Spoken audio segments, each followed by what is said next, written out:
Now, from WYDC TV, this is Big Fox News at 10. Pennsylvania State Police investigating an incident that resulted in the death of an 11-year-old boy in Bradford County. On Saturday, 2 children were playing with toy Nerf guns when a tug-of-war broke out. During the struggle, a 9-year-old who was wielding a knife stabbed the 11-year-old in the chest, according to police. The child was pronounced dead after life-saving measures failed. Police are classifying the incident as a homicide. Tonight, a setback for New York healthcare workers who were counting on a religious exemption to the state's COVID-19 vaccine mandate after a federal appeals court ruling vacated the injunction. Big Fox's Matt Kleindienst has reaction and finds out what happens next. Good evening, Ann. A recent court ruling is upholding New York's vaccine mandate for all healthcare workers, and Governor Hochul is calling this ruling an affirmation of her pandemic battle plan. On Friday, the U.S. Second Circuit of Appeals upheld New York's vaccine mandate for all healthcare workers, even if they claim a religious exemption. This ruling overturns a previous order that temporarily protected workers who claimed a religious exemption to avoid getting the COVID vaccine. In response, Governor Hochul applauded the ruling, saying this reaffirms the state's actions to end the pandemic. To date, 93% of all New York healthcare workers have at least one dose of the COVID vaccine. It is unclear how many of the remaining 7% of unvaccinated workers are waiting on a religious exemption. Since the vaccine mandate went into effect in September, about 34,000 workers were let go from their positions, or about 3% of the healthcare workforce. Matt Kleindienst, Big Fox, WYDC in Corning. More than 5 million people around the world have now died from COVID-19.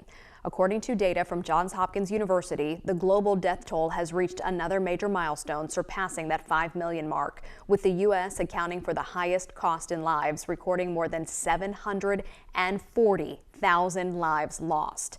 Less than 2 years into the pandemic, it is evident the crisis is not only affecting the poorest countries, as the U.S., the European Union, Britain, and Brazil, which accounts for 1/8 of the world's population, accounted for nearly half of all reported deaths. However, the worldwide tally is believed to be much higher, as the report only accounts for confirmed cases of COVID-19. A major social media company is cracking down on COVID misinformation. Facebook announcing they're rolling out stricter policies regarding vaccine misinformation, specifically when it is targeted at children. The company has had a general policy preventing false posts, but never had guidelines specifically for younger users. Facebook will be partnering with the CDC and the World Health Organization to remove harmful content and inform users when vaccines have been approved for younger children. The company says these reminders will be available in Spanish and English. After years of planning and construction, Penn Medicine opened its brand new hospital called the Pavilion on Saturday. Hospital staff escorted more than 400 patients from the hospital of the University of Pennsylvania to the Pavilion. From now on, all emergency care will take place at the new hospital. Howard Monroe has more. I think it's going to be remarkable how fast we can advance science in this building, and we're really looking forward to it. Out with the old and in with the new. On Saturday, Penn Medicine officially transferred emergency room services from Penn Hospital to the sprawling Pavilion. It lets us deliver better care to the patients that need acute emergency care. Staff were cheered on as they wheeled supplies to the new 2-story, 61-bed emergency room. In all, the hospital has 47 high-tech operating rooms and over 500 patient rooms. If needed, every one of them can be converted into an ICU room. Officials say the pandemic showed them flexibility is key. That type of flexibility was kept in mind when we designed the building, and as COVID illustrated, that flexibility is hugely important as we go forward. The Pavilion cost $1.6 billion and has 1.5 million square feet of space stretched through 17 stories. But officials say what they're most impressed with are the 10,000 physicians, nurses, and staff who will work here. The people here, they've been working, providing patient care under very challenging conditions for a year and a half, and it's come in waves, but it really hasn't ended, and they're working around the clock. More services will be transferred to the Pavilion shortly. Future plans for the former hospital are still being drafted. After everything we've been through over the last couple of years, it's just a moment of release, moment of celebration. A A Troopsburg man in custody tonight after allegations of neglecting dozens of animals. Joseph Duell was arrested by the Steuben County Sheriff's Office after reports of malnourished animals being found on his property. As a result, 44 animals removed from Duell's property by sheriff's deputies. All animals were taken to the Finger Lakes SPCA and Hornell Humane Society for treatment. A series of violent attacks and shootings plaguing communities around the world this Halloween weekend. Marianne Rafferty reports. Terror on board a Tokyo subway Halloween night after Japanese police say a man dressed as the Joker stabbed an elderly passenger in the chest with a knife before spraying clear liquid over the moving train and setting it on fire. This footage taken during the attack shows people running for their lives as smoke begins filling the neighboring car.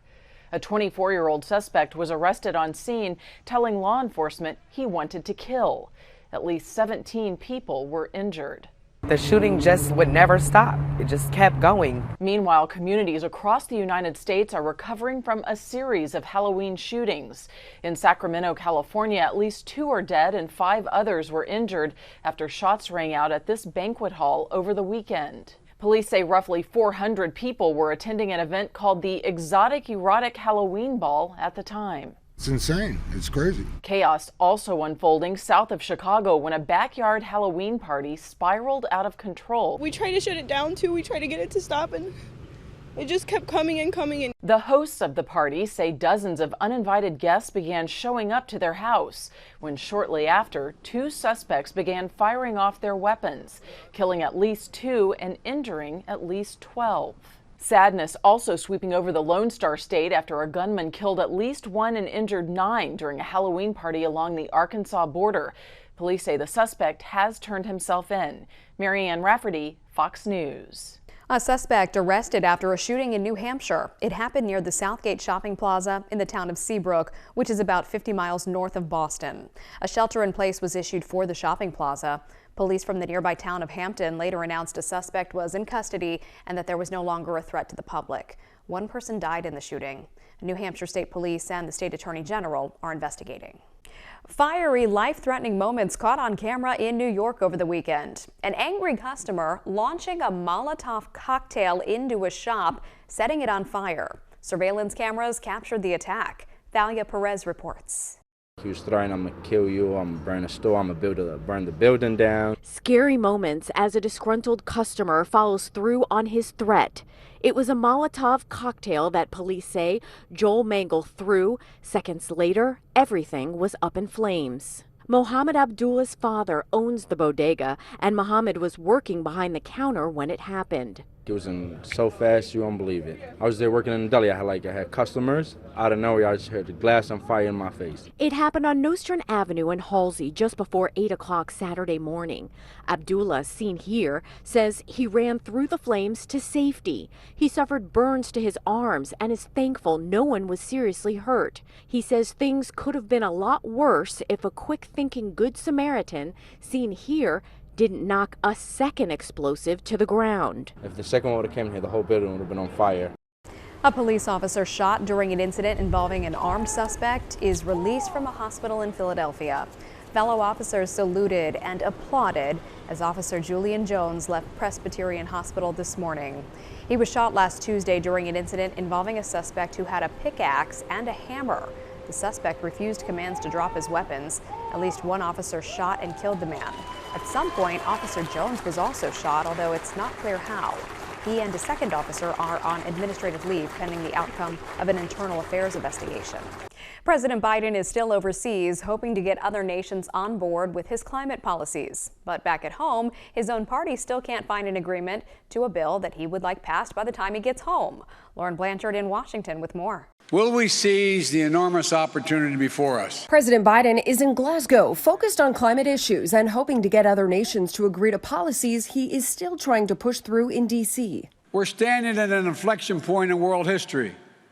We have the ability to invest in ourselves, and build an equitable, clean energy future. Back home, another month begins without a final deal on the president's spending bill, which includes climate money. Speaker Nancy Pelosi may try again early this week to get a vote on the bipartisan infrastructure bill, which she had to delay yet again last week. Tomorrow would represent the 6th different time that Nancy Pelosi has promised a vote.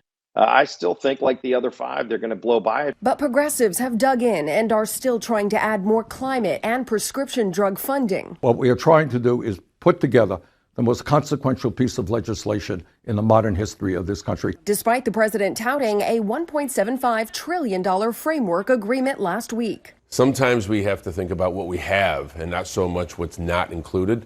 Pass this, change the lives of so many Americans, and then build on that. Democrats will be closely watching Tuesday's governor's race in Virginia. If the Republican wins, Democrats fear support for both bills could disappear. In Washington, Lauren Blanchard, Fox News. First Lady Jill Biden gave a talk to students living on a U.S. military base in Naples, Italy, after attending events during the G20 summit in Rome. Dr. Biden made a visit to Naples Middle High School, where she toured classrooms and spoke to students and teachers. In her remarks, the First Lady says she gives her full support to military families on U.S. bases around the world. I've worked on supporting military families for, over a decade now. And on bases and at schools like this one, at the White House and in communities across the United States. Naples Middle High School was established in 1951, shortly after World War II. Still ahead tonight, the travel nightmare continues for thousands of passengers as American Airlines cancels flights for a 4th straight day. It's a significant financial burden as well, on top of the already significant expense of coming here on vacation. More on what the airline is saying is causing the cancellations. Here's your local stock market update from Big Fox.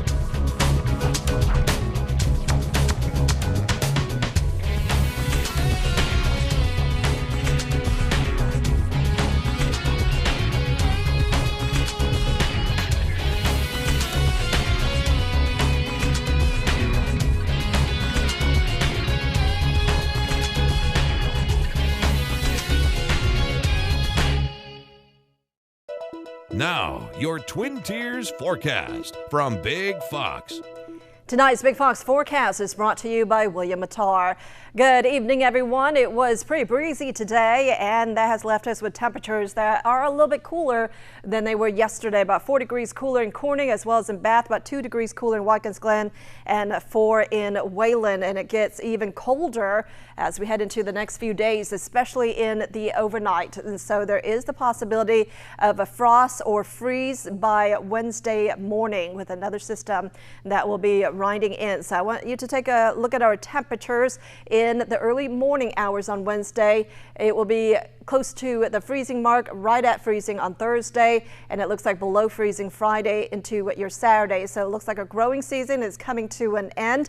The good news is in the afternoon, temperatures will be well above freezing in the 40s mainly, and so any precipitation will change back into the form of rain. But here's a look at what you can expect for the upcoming days. There will be a few showers tomorrow. Then as those temperatures plunge down, there is the possibility of a rain-snow mix on Wednesday. I'm not expecting an accumulation because in the afternoon, those temperatures will be warming up and all that will be melting. Sunshine will start to win out by the latter part of this week, and it is going to be a little bit warmer than the middle part of the week. So for tomorrow, there will be a few showers. There will be spots across a region that will be cold enough where there will be a rain-snow mix. Temperatures, we do start off in the 30s tomorrow, warming up to around 48 degrees in the afternoon, and then there will be a few showers in the evening hours. But take a look at how those temperatures will be plunging down into the 30s in the evening. On Tuesday, we are going to start off with a few showers from Corning to Elmira. And as we put this into motion, notice the blue that's showing up. I think most of that will be melting. There may be just a few flakes or maybe some slush. But overall, that will be melting across many of our hometowns because we're going to be warming up into the 40s in the afternoon. So most of that precipitation will be falling as rain. But then around 6 o'clock in the evening into early Wednesday, that could be switching over to some snow as temperatures will be diving down to the low to mid 30s, and then a few showers during the day on Wednesday. But then I think drier air will start to take over by the end of the week. So here's a look at your forecast. 38 degrees our overnight low in Elmira, around 40 degrees in Corning. Highs tomorrow only in the 40s, lower 40s in Wayland, 48 degrees in Watkins Glen, also in Elmira, and 47 degrees in Corning as well as in Mansfield. We are expecting very cold air for the upcoming days, at least in the morning hours, but in the afternoon, we will warm up into the 40s, 50 degrees on Friday, and temperatures will stay cool through the weekend. An Illinois community has set up nearly 1,700 U.S. flags to honor a fallen police officer. Pontoon Beach police officer Tyler Timmons was shot and killed last week while on duty. The flags are just one of the ways volunteers are showing their love and support for the Timmons family. Alexis Zotos reports. 3 at a time. There's a method to this process. When a hero goes down, a flag goes up.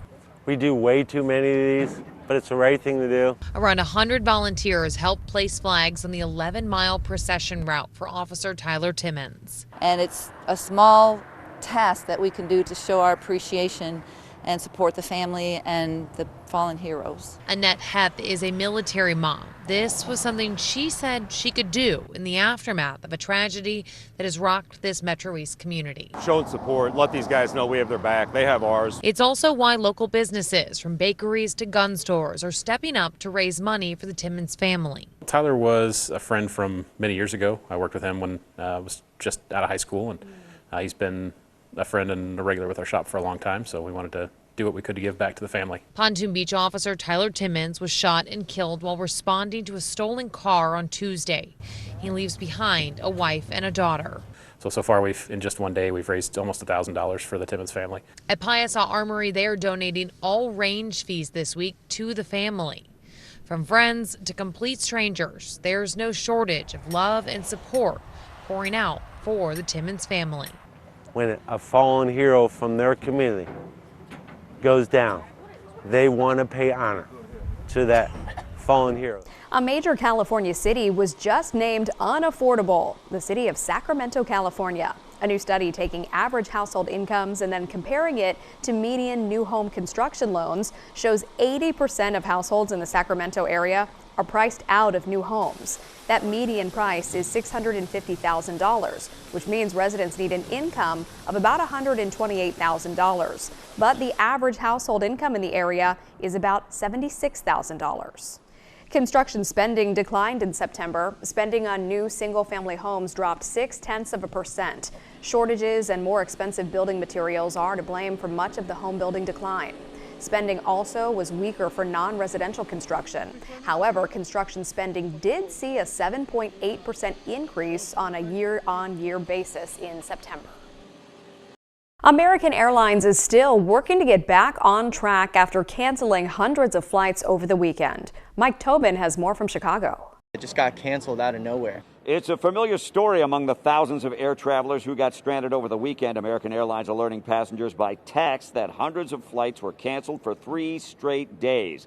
The company said bad weather and staffing shortages are to blame for the travel nightmare. And in some cases, passengers are being told they'll have to wait up to 3 days for a new flight or rebook with a different airline. It's a significant financial burden as well, on top of the already significant expense of coming here on vacation. Making things worse, passengers say there's been little or no communication from the airline, and attempts to get more information at airports only led to dead ends. Everybody I've checked just puts me in another long line, and really, to be honest with you, they're not answering the questions. So you just got to talk to customer service. You can't get nobody on the phone. The airline says the delays started late Thursday when high winds shut down Dallas-Fort Worth Airport, its busiest hub. The problem cascaded from there, with most cancellations on Sunday due to a lack of flight attendants and pilots. Some experts say that's a sign the airline needs to reorganize to make sure they can get staff where they need to be. Management is not getting it done. Sure, weather happens, but after it happens, the sign of a strong airline is how well you recover. The airline says 1,800 flight attendants who were furloughed during the pandemic are scheduled to return to work on Monday. October is officially the best box office month of 2021. Movies like No Time to Die, Venom, Let There Be Carnage, Halloween Kills, and Dune generating more than $637.9 million in the domestic box office. As of Sunday, the domestic box office has tallied $3.1 billion through the first 10 months of the year. The global supply chain bottleneck is leading to delivery delays of artificial Christmas trees. But it's not just the fake version. The American Christmas Tree Association says costs will quadruple for real trees thanks to fires, droughts, and heat waves. Best advice? Go online, order now, reach out to your local nursery to pre-order if you want the real thing. It may have been the thrill of this young man's life, seeing the garbage truck pull up to his house. See, he has a miniature truck, and seeing the real thing made his day. Courtney Frum has the story. Little Kaysen even is infatuated with all things trash related. Every time he sees a trash man or a trash can, it just completely lights up his world. So for this Halloween, his parents, Brianna and Kevin, built him a miniature version of a waste management trash truck. Probably close to 30 hours is what we estimated. Kaysen is able to drive it himself, along with all the bells and whistles, from the radio, music mode, to the headlights, license plates, and even a place to store his beloved trash can. Perfect. When Fox 31 shared Kaysen's story with Waste Management, they got on board with a big surprise. If we're able to come and just be a small part of this family's day or their Halloween, that means the world to us. What's that? A life-size trash truck, identical to Kaysen's,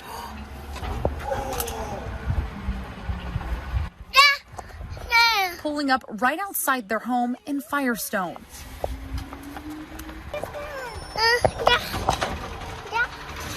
Kaysen meeting his fellow colleague in neon yellow, giving both trash men a chance to talk trash and show off their trucks. And then it goes up. To get a better look at all the similarities, settling the two rigs side by side for a few family photos. To hold on to this Halloween memory full of no tricks, just treats. One more time. You want to see the trash? Yeah. And of course, a little bit of trash. Thank you. We want to leave you with a smile tonight. Divers took to the waters off Key Largo in Florida on Sunday to celebrate Halloween underwater. More than a dozen divers submerged themselves with knives and pumpkins to compete. The winner was Dan Eadsmo from Chicago, who had some help in the competition from a plastic shark. Gilled yellowtail fish took a close interest in the competition, swimming near the divers on the lookout for some treats. From our whole team, thanks for joining us. We hope you have a great night.